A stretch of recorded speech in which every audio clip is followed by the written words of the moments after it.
Hello, j'espère que vous allez bien. Bienvenue dans cette nouvelle vidéo que j'ai un peu tardé à tourner, je vous avoue. Mais je me suis dit que ça serait dommage de ne pas la faire parce que c'est ma toute dernière vidéo sur mon voyage au Japon.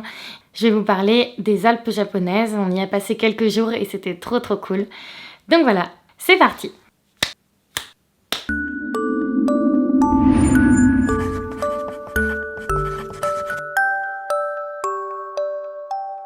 Pour ceux qui ne l'ont pas encore fait, n'hésitez pas à me suivre sur Instagram. C'est là que je poste toutes mes photos de voyage, où je mets énormément de stories aussi quand je pars vadrouiller. Si vous voulez un peu plus de contenu, c'est par là-bas que ça se passe. Donc pour vous remettre un petit peu dans le contexte, on venait de finir nos quelques jours à Kyoto et à Osaka. Donc on est parti de Kyoto, on a pris le train jusqu'à Kanazawa, qui était la gare en fait directe depuis Kyoto qui nous rapprochait le plus des Alpes japonaises. Et arrivé à Kanazawa, on a décidé de louer une voiture parce qu'on s'était un peu renseigné en fait avant de partir et on nous avait dit que clairement se balader dans les Alpes japonaises sans voiture, c'était un peu comme se balader dans les Alpes françaises sans voiture. On n'aurait clairement pas pu aller partout, genre en bus et tout, ça aurait été un peu la galère. Donc on est d'abord arrivé à Kanazawa et tant qu'à faire que d'être dans cette ville-là, on s'est dit qu'on allait quand même un petit peu visiter la ville. On a commencé par le château de Kanazawa. Puis on a visité les jardins de Kanazawa, ça s'appelait le jardin Kenroku-en et c'était un petit jardin typique japonais. Puis on a visité deux petits quartiers anciens en fait avec des petites maisons en bois qui s'appelaient Higashishaya et Kazuemashishaya. Puis après on a été chercher notre voiture à la gare et on est parti vers Shirakawa-go qui est un petit village trop mignon. C'était un des trucs que j'avais le plus envie de voir. C'est un village pittoresque avec des petites maisons en toit de chaume. Quand on est arrivé là-bas et qu'on a commencé à se balader dans la ville, il faisait déjà nuit et c'était genre désert. T'avais l'impression que c'était l'apocalypse. Bon, pour se remettre un peu dans le contexte, c'était en mars du coup, 2020. Et c'était au moment où il y avait le Covid qui popait de partout dans le monde. Et du coup, il y avait quasiment pas de touristes au Japon. Sachant que ce petit village, c'est un village vachement touristique où il n'y a pas grand chose à part les touristes. Du coup, quand on arrivait le soir qu'il faisait nuit, il n'y avait rien, il n'y avait aucune lumière qui était allumée, on voyait même pas le petit village. Quand on a voulu trouver un restaurant, il y avait tout qui était fermé. Et quand on a été dans une supérette, même dans la supérette, genre il y avait limite rien dans la supérette, on a trop galéré à trouver un truc à manger. Donc du coup on est juste rentré dans notre auberge de jeunesse et on a fait dodo. Et on s'est dit qu'on allait visiter le village 2 jours le lendemain. Ce qu'on a fait du coup, et le lendemain c'était trop mignon, on a vu toutes les petites maisons qui avaient beaucoup de charme. Et on est monté au point d'observation pour avoir une vue sur tout le village. Et je vous montre ce que ça donne, c'était vraiment mimi.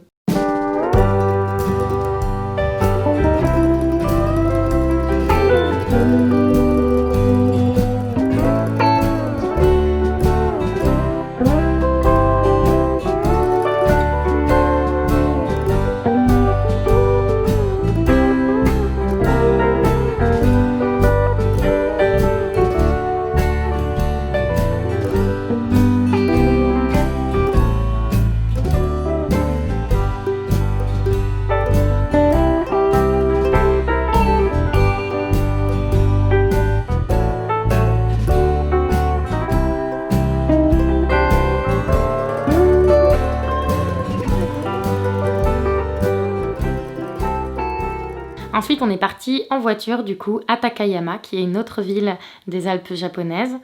Pareil, c'est une ville assez ancienne avec des jolies petites rues avec des maisons en bois. Donc on s'est baladé dans la vieille ville et puis on s'est posé dans un restaurant typique aussi, super mimi. On a mangé des ramen et on a mangé la spécialité des Alpes japonaises, enfin de cette région-là, qui est le bœuf de Ida et c'était super bon. Et après on est rentré à notre hôtel parce que pour une fois on avait pris un hôtel 4 étoiles, on s'était un peu fait plaisir, donc on voulait en profiter, surtout qu'on avait la possibilité de louer un onsen privatif dans l'hôtel. Ça faisait quand même plus de 2 semaines, quasiment 3 semaines en fait, qu'on était en voyage et on commençait un petit peu à fatiguer quand même. Du coup, dans l'hôtel, on a mis nos kimonos, on avait trop la classe, on marchait comme des pingouins dans les couloirs de l'hôtel. Non, ça marche mieux.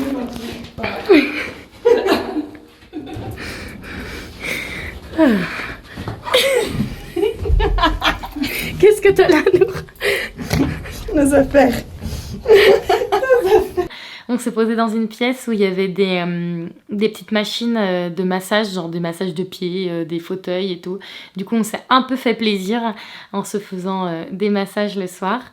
Et après, on a loué du coup le onsen privatif. Les onsen, du coup, c'est les bains d'eau chaude naturels japonais. Et bref, après, on a dormi. Et on a bien dormi sur nos tatamis confortables. On a fait que des bêtises dans l'hôtel. Mais c'était rigolo.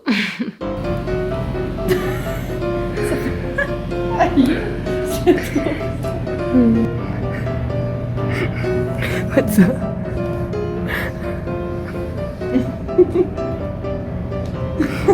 Mal.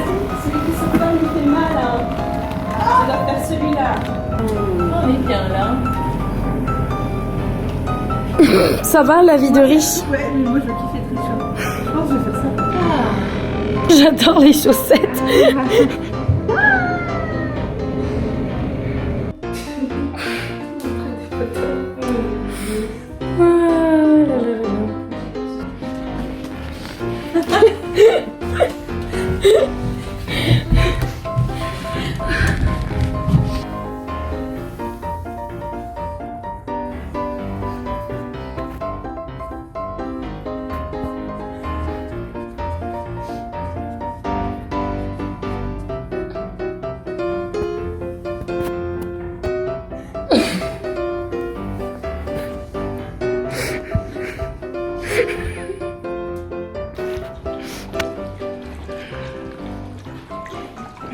Ce jour-là, en fait, ce qu'on voulait faire, c'est aller dans les montagnes de Kamikochi. Donc, Kamikochi, donc c'est une vallée en fait de montagnes avec des lacs et des montagnes enneigées.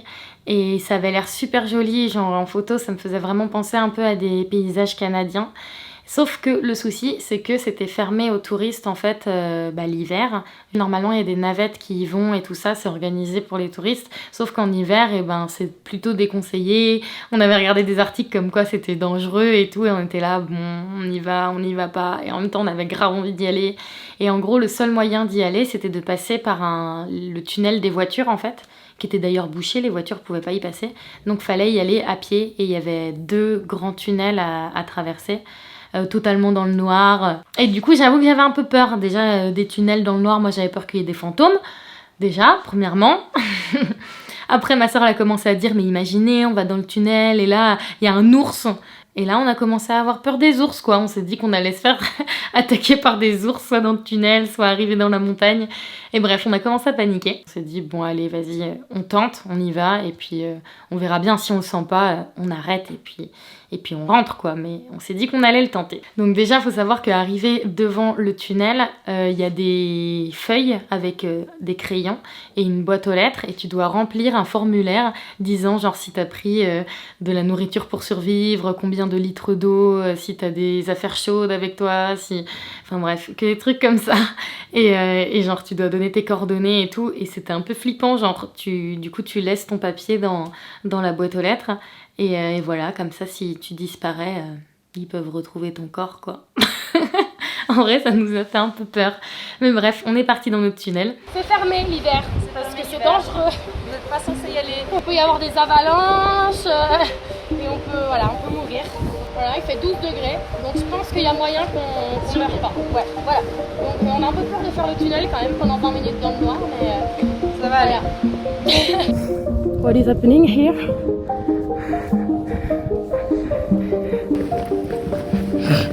Ça va, hein? On a fini le premier tunnel, mais regardez ce qui nous attend là-bas. Un deuxième tunnel.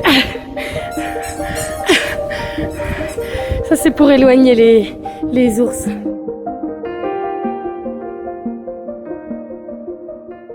Et finalement, franchement, on n'a même pas eu trop peur dans notre tunnel. Genre en gros, il faisait tout nuit, donc t'étais obligé d'éclairer avec des lampes pour voir quelque chose. Et en fait, franchement, on n'a pas eu trop peur. Et arrivé de l'autre côté du premier tunnel, déjà on a eu un bon aperçu des paysages. On était au milieu des montagnes, enneigé, c'était trop trop beau. Et après, il y avait un deuxième tunnel qui était un peu plus court. Et donc qui nous menait à la vallée de Kamikochi. Et franchement, no regrets parce que c'était trop trop beau. En vrai, on est tombé sur une année apparemment beaucoup plus chaude que les années précédentes. Du coup, en mars, en fait, il faisait déjà au moins la température de avril, mai quoi. Et du coup, il n'y avait pas trop de neige. On voyait où on marchait. Enfin, il y avait quand même pas mal de neige, mais genre, on s'enfonçait pas genre jusqu'à la taille, quoi. Genre, juste, il y avait un peu de neige par terre. Du coup, ça va, ça s'est bien passé. Et je vous montre un peu les photos et les vidéos parce que c'était trop beau.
Là, on est dans le bon tunnel.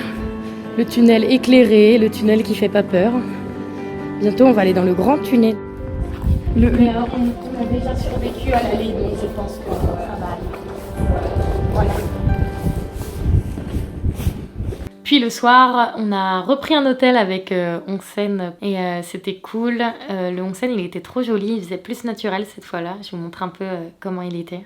Et il y avait une vue magnifique sur les montagnes. On a pris la route pour une autre ville qui s'appelle la ville de Matsumoto, où il y avait un château qui avait l'air super joli, sauf qu'on ne pouvait pas y rentrer à cause du Covid.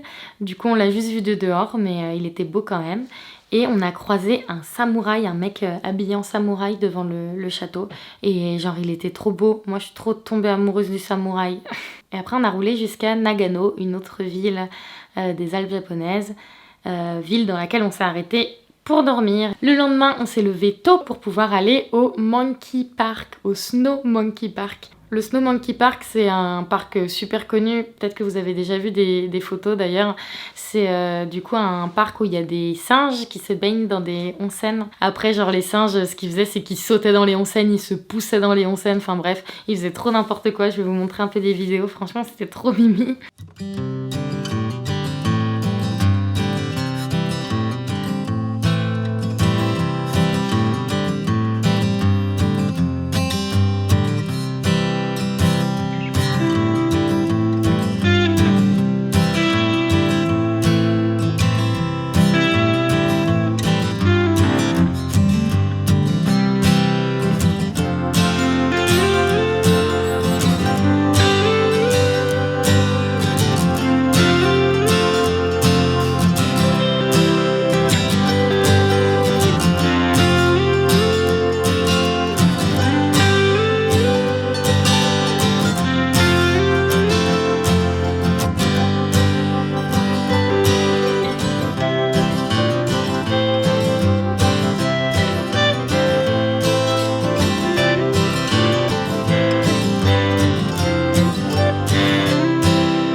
Et voilà, on est rentré et on a pris le train jusqu'à... Non, on a pris le bus jusqu'à Tokyo. Et nous voilà de retour à Tokyo où on a passé nos 3 derniers jours, non 2 jours.